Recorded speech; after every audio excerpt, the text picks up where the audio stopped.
விடுதலை சிறுத்தைகள் கட்சி இந்த கூட்டமைப்பிற்கு கொண்டு வரப்பட வேண்டும். அதே போல ஃபார்வர்ட் பிளாக், ஆர்எஸ்பி போன்ற கட்சிகளை எல்லாம் கொண்டு வர வேண்டும் என்று நான் எடுத்து சொன்னேன். அதற்கு பின்னர் இரண்டாவது கூட்டம் பெங்களூரில் நடைபெற்றது. அந்த பெங்களூர் கூட்டத்தில் தோழர் திருமாவளவன், சகோதரர் ரவிக்குமார் இவர்கள் கலந்து கொண்டார்கள். அந்த கூட்டத்தில்தான் இந்தியா கூட்டணி என்ற பெயரே ஒப்புக்கொள்ளப்பட்டது. Indian National Developmental Inclusive Alliance, India.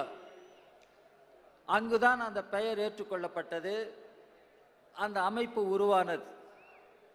சகோதரர் திருமாவளவனுடைய பங்கு அதில் முக்கியமான ஒன்று என்பதை நான் உங்களுக்கு சொல்ல கடமைப்பட்டிருக்கிறேன். அதற்கு பின்னர் மூன்றாவது கூட்டம் மும்பையில் நடைபெற்றது. அந்த கூட்டத்திலும் சகோதரர் திருமா பங்கு பெற்றார். நான்காவது கூட்டம்தான் டெல்லியில் நடைபெற்றது. அந்த கூட்டத்திலும் சகோதரர் திருமா கலந்து கொண்டார். இவற்றையெல்லாம் குறிப்பிடுவதற்கு காரணம், இன்றைக்கு இந்தியாவில் ஜனநாயகம் வெல்ல வேண்டும், ஜனநாயகம் வெல்லும் என்று இன்றைக்கு உறுதியோடு சொல்லுகிற ஆற்றல் சகோதரர் திருமாவளவனுக்கு இருக்கிறார். ஜனநாயகம் வெல்லும், சர்வாதிகாரம் இந்த மண்ணில் வெல்லாது, வெல்லவும் நாம் விடமாட்டோம் என்பதற்காகத்தான் இந்த மாநாடு நடைபெறுகிறது. இன்றைக்கு குடியரசு நாள், 75வது குடியரசு நாள். இந்த குடியரசு நாளில் நாம் புரட்சியாளர் அம்பேத்கர் சொன்னதை நினைவில் கொள்ள வேண்டும். 1949ஆம் ஆண்டு நவம்பர் 26ஆம் நாள் அரசியல் சட்ட அவையில், கான்ஸ்டிடியூயன்ட் அசம்பிளியில் புரட்சியாளர் அம்பேத்கர் ஆற்றிய உரை வரலாற்று சிறப்புமிக்க உரை.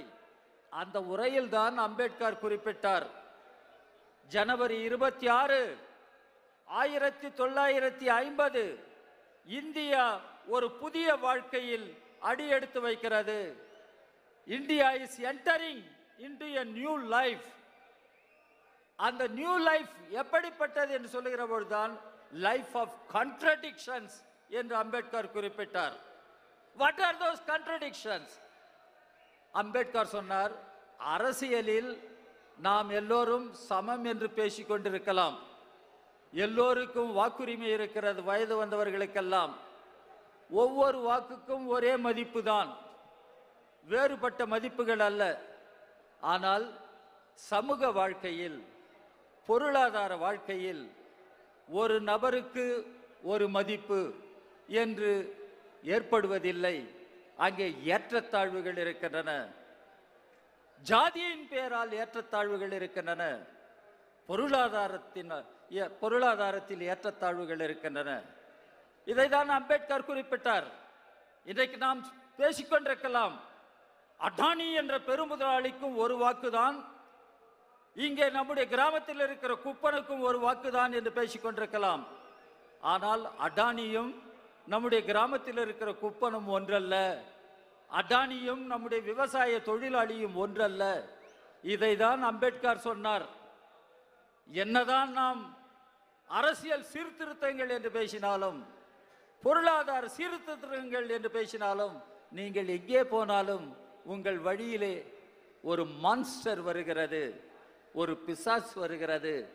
அந்த மான்ஸ்டர் என்பது ஜாதி என்று அம்பேத்கர் குறிப்பிட்டார். You can talk of any political reform, economic reform, wherever you go, that monster crosses you. Unless you kill that monster, you cannot move forward. இதுதான் அம்பேத்கர் சொன்னது. அதனால்தான் நாம் அம்பேத்கரை நினைவு கொள்ள வேண்டும். அம்பேத்கருடைய செய்தி இன்றைக்கு நாடு முழுவதற்குமான செய்தி. அம்பேத்கர் அரசியல் சட்டத்தை உருவாக்கிய பொழுது அவர் சாதாரணமாக உருவாக்கி விடவில்லை, பல்வேறு நெருக்கடிக்கு உள்ளாகிதான் அந்த அரசியல் சட்டம் உருவானது. அம்பேத்கரை நெருக்கடி கொடுத்தார்கள். இந்தியாவை ஒரு மதவாத நாடாக அறிவிக்க வேண்டும், அதுவும் இந்துத்துவ கொள்கை அடிப்படையில் ஒரு இந்து ராஷ்டிரா என்கிற மதவாத நாடாக இந்தியா அறிவிக்கப்பட வேண்டும் என்று அம்பேத்கரை நெருக்கடி கொடுத்தார்கள். அம்பேத்கர் சொன்னார், இந்தியா ஒரு மதவாத நாடாக, ஒரு தியோக்ராட்டிக் நேஷனாக இந்தியா மாறுவது கூடாது. இந்தியா ஒரு செக்குலர் டெமோக்ராட்டிக் ரிபப்ளிக்காக, மதச்சார்பற்ற ஜனநாயக குடியரசாகத்தான் இந்தியா இருக்க வேண்டும் என்று இந்து ராஷ்டிரா என்கிற கொள்கையை நிராகரித்த அம்பேத்கர், அப்படி ஏதாவது நடந்துவிட்டால், இந்து ராஷ்டிரா என்பது ஏதாவது வகையில் உண்மையாகிவிட்டால், அது வந்துவிடுமானால் அதைவிட பேரிடர் நம்முடைய நாட்டிற்கு எதுவும் இல்லை, இட் வில் பி கலாமிட்டி என்று பேசினார். இன்றைக்கு அந்த பேரிடரை நம்முடைய நாடு எதிர்கொண்டிருக்கிறது, சந்தித்துக் கொண்டிருக்கிறது. அந்த பேரிடரை இன்றைக்கு ஒரு மதவாத ஜனநாயக கட்டமைப்புகள் எல்லாம் இன்றைக்கு தகர்க்கப்பட்டு ஒரு மதவாத ஆதிக்கம் இன்றைக்கு இந்தியாவில் நிலைநிறுத்த பார்க்கிறார்கள். அதனுடைய விளைவு என்ன? இந்த அரசியல் சட்டமே தேவையில்லை, இட் ஹஸ் லேப்ஸ்ட். இந்த அரசியல் சட்டத்தை தூக்கி எறிய வேண்டும். அந்த இடத்தில் எதை வைப்பது? மனுஸ்மிருதியை வையுங்கள். What is that Manusmriti? எல்லோருக்கும் தெரியும், மனுஸ்மிருதி என்பது ஜாதி அடிப்படையில் பிறப்பால் உயர்ந்தவன் தாழ்ந்தவன் என்கிற பேதங்களை நிலைநிறுத்துகிற ஒரு கொள்கை. ஆணுக்கு பெண் சமம் இல்லை, பெண்ணுக்கு உரிமை இல்லை என்று பாலின வேறுபாடுகளை, ஏற்றத்தாழ்வுகளை நிலைநிறுத்துகிற ஒரு கொள்கை மனுஸ்மிருதி. அதே போல இன்றைக்கு பொருளாதார ஏற்றத்தாழ்வுகளை நிலைநிறுத்துகிற ஒன்று மனுஸ்மிருதி. இதைதான் இன்றைக்கு பிஜேபி தலைமையில் அமைந்திருக்கிற ஆட்சி செய்ய முயற்சிக்கிறது. பிஜேபி என்பது என்ன? அது ஆர்எஸ்எஸ் அமைப்பினுடைய ஒரு கருவி, அரசியல் கருவி. ஆர்எஸ்எஸ்க்கு ஒரு கொள்கை இருக்கிறது, அது மதவெறி பாசிஸ்ட் கொள்கை. இந்தியாவின் ஜனநாயகத்தை குழி தோண்டி புதைக்கிற கொள்கைதான் ஆர்எஸ்எஸ் கொள்கை, பாரதிய ஜனதா கட்சியினுடைய கொள்கை. பாராளுமன்றம் ஏன் செயல்படவில்லை?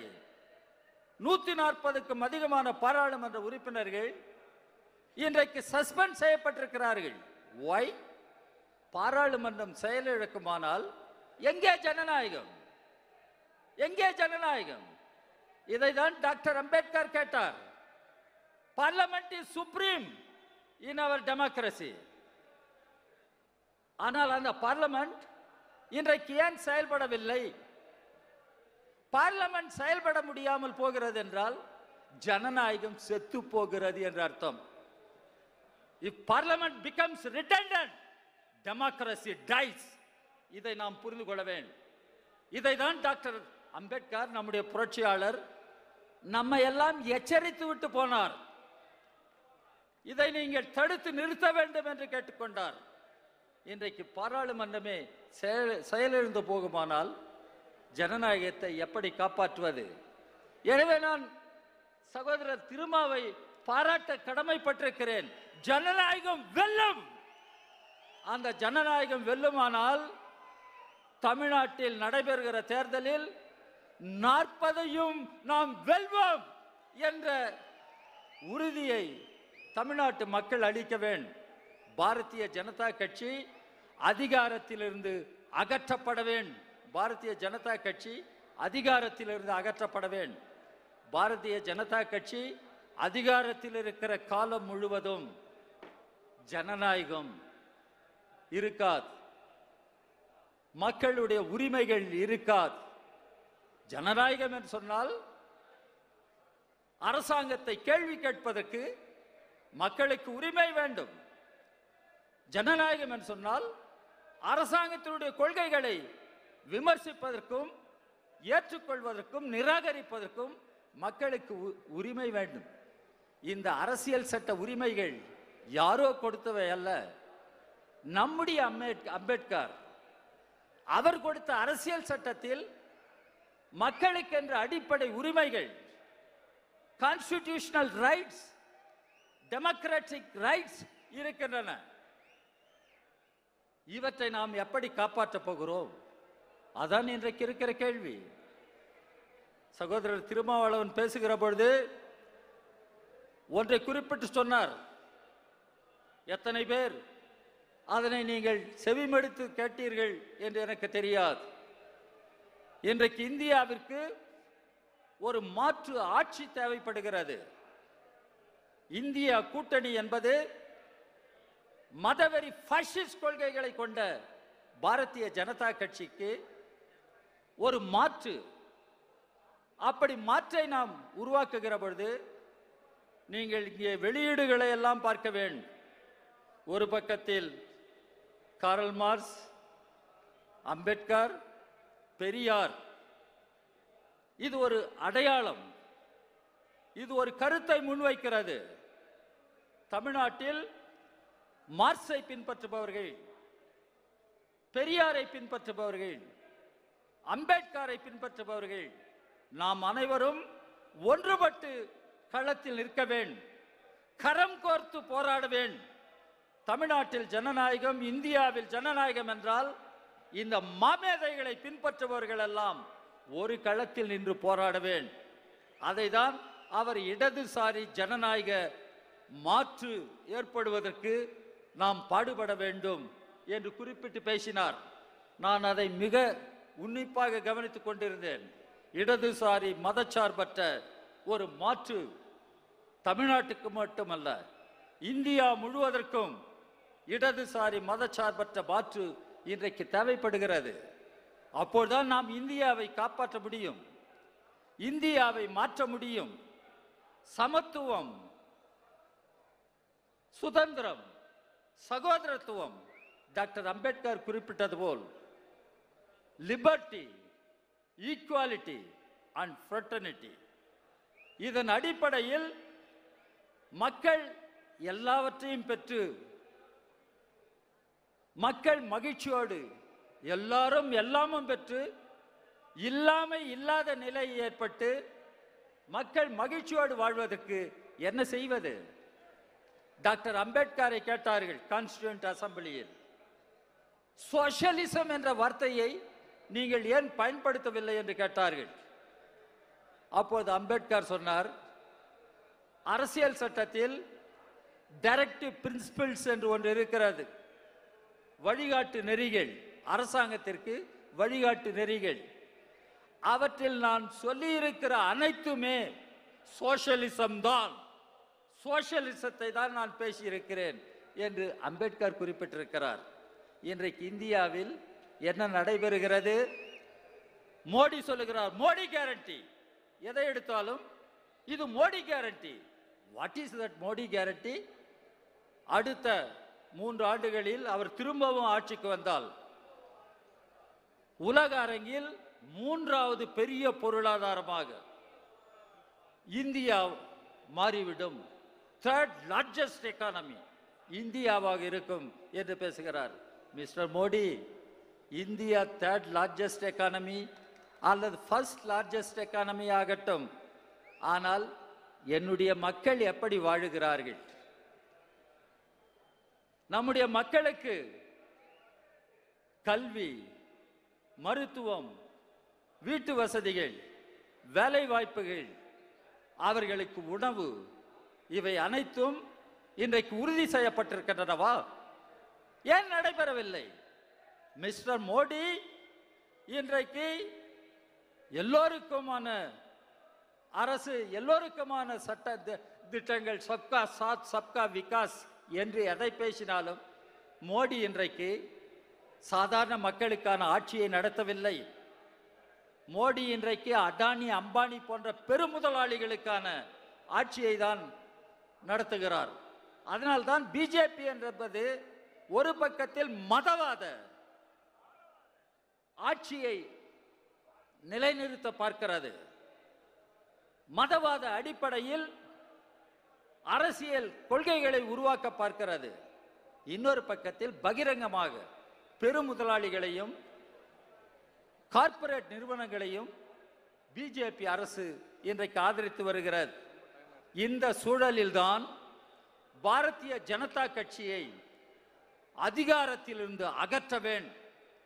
பாரதிய ஜனதா கட்சியை அதிகாரத்திலிருந்து அகற்றுவது என்பது நம்முடைய அரசியல் சட்டத்தை காப்பாற்றுவதற்காக, நம்முடைய ஜனநாயகத்தை காப்பாற்றுவதற்காக, மதச்சார்பற்ற ஜனநாயக நெறிமுறைகளை காப்பாற்றுவதற்காக. எனவே இந்தியாவினுடைய தெற்கு பகுதியில், இந்த திருச்சி மண்ணில், காவிரி நதி தீரத்தில் அன்பு சகோதரர் திருமா எழுப்புகிற ஜனநாயகம் வெல்லும் என்கிற இந்த முழக்கம் இந்தியா முழுவதிலும் இன்றைக்கு எதிரொலிக்க வேண்டும். ஜனநாயகம் வெல்லும். நாம் ஒன்றுபட்டு போராடுவதன் மூலம் ஜனநாயகத்தை காப்பாற்ற முடியும். வலதுசாரி பிற்போக்கு சக்திகளான பாரதிய ஜனதா கட்சியை அதிகாரத்திலிருந்து தூக்கி எறிய முடியும், நாட்டை காப்பாற்ற முடியும் என்ற அந்த நம்பிக்கையோடு இந்த மாநாட்டிலிருந்து நாம் போக வேண்டும். இந்த மாநாடு அந்த நம்பிக்கையை தருகிற நம்பிக்கை ஒளிமிக்க மாநாடு என்று நான் கருதுகிறேன். இந்த மாநாட்டை இன்றைய காலகட்டத்தில் இவ்வளவு சிறப்பாக நடத்தியதற்காக சகோதரர் திருமாவளவனுக்கும் விடுதலை சிறுத்தைகள் கட்சி அமைப்பிற்கும் இந்திய கம்யூனிஸ்ட் கட்சியினுடைய சார்பில் மனம் நிறைந்த பாராட்டுகளை, வாழ்த்துக்களை நான் உரித்தாக்குகிறேன். விடுதலை சிறுத்தைகள் கட்சியும் கம்யூனிஸ்ட் கட்சியும் வெவ்வேறான கட்சிகளானாலும் களத்தில் நாம் ஒன்றுதான், போராட்டத்தில் நாம் ஒன்றுதான், கொள்கையில் நாம் ஒன்றுதான். நாம் ஒன்றுபட்டு போராடுவோம். தமிழ்நாட்டை காப்பாற்றுவோம், இந்தியாவை காப்பாற்றுவோம். பாரதிய ஜனதா கட்சியை வீழ்த்துவதன் மூலம் ஜனநாயகத்தை காப்பாற்றுவோம். ஜனநாயகம் வெல்லும் என்பதை உறுதிப்படுத்துவோம் என சொல்லி மீண்டும் வாழ்த்துக்களையும் பாராட்டுக்களையும் சொல்லி விடைபெறுகிறேன். நன்றி, வணக்கம்.